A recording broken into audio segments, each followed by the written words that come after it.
ایک شخص کو خواب آیا کہ فلاں کو عمرہ کرا دو، اس کا یہ نمبر ہے، اس کا یہ نام ہے۔ وہ شخص اٹھا، اس کو بولا یار اب یہ کیا، اس نے خواب کو اہمیت نہیں دی۔ دوسری رات یہ خواب آیا کہ فلاں کو عمرہ کرا دو، یہ اس کا نام ہے، یہ اس کا نمبر ہے، اس نے پھر امپورٹنس نہیں دی۔ تیسری رات پھر خواب آیا کہ فلاں کو عمرہ کرا دو، اس کا یہ نام ہے، اس کا یہ نمبر ہے۔ اب یہ اٹھ کر مسجد میں اپنے امام صاحب کے پاس گئے کہ امام صاحب یہ تیسری رات ایسے ہی خواب آیا ہے، اب تو نمبر بھی یاد ہو گیا، اب تو بندہ بھی، نام بھی یاد ہو گیا، کیا کروں؟ تو امام صاحب نے کہا اچھا خواب ہے، پورا کرنا چاہیے، اب رابطہ تو کریں، ہے کون؟ وہ کہہ رہے میں نے فون کیا، سامنے سے ایک شخص نے فون اٹھایا، میں نے کہا یہ نمبر ہے، کہا ہاں، بولا فلاں نام، بولا ہاں، جو مجھے خواب میں نام نمبر دیا وہی شخص نے فون اٹھایا۔ میں نے اس کو کہا کہ مجھے آپ کو عمرہ کرانا ہے۔ وہ کہنے لگا بھائی کون ہو، مجھے جانتے نہیں، پہچانتے نہیں، نہ میں تمہیں جانتا ہوں پہچانتا ہوں، عمرہ کرانا ہے، اب مجھے آپ عمرہ کرانا ہے۔ نہیں بھائی تو مجھے جانتے نہیں ہو کہ میں ہوں کون، کبھی دیکھا ہے مجھے؟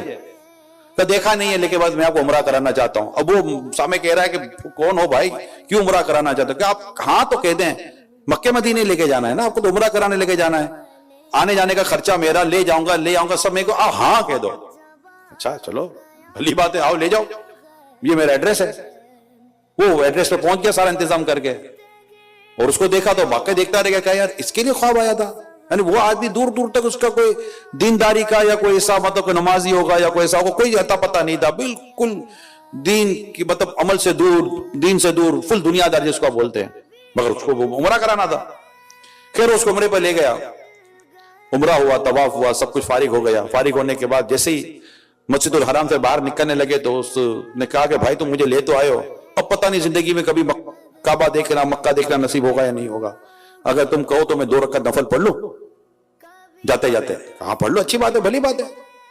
اب وہ اندر گئے نفل پڑھنے کے لیے، باہر ہی نہیں آئے، باہر ہی نہیں آئے، باہر ہی نہیں آئے۔ وہ باہر کھڑا انتظار کر رہا تھا، بھائی آئے تو ہم جائیں۔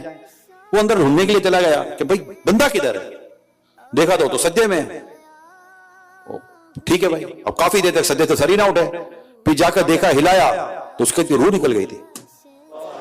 وہ تو کعبے کے آگے سجدہ کرتے ہوئے وہ تو انتقال کر گیا، وہ تو اف، بولے یہ کیا خوش قسمتی ہے، یعنی مجھے اس کے لیے بھیجا گیا تھا کہ یہ وہاں جائے اور اس کی روح یہاں قبض ہوگی۔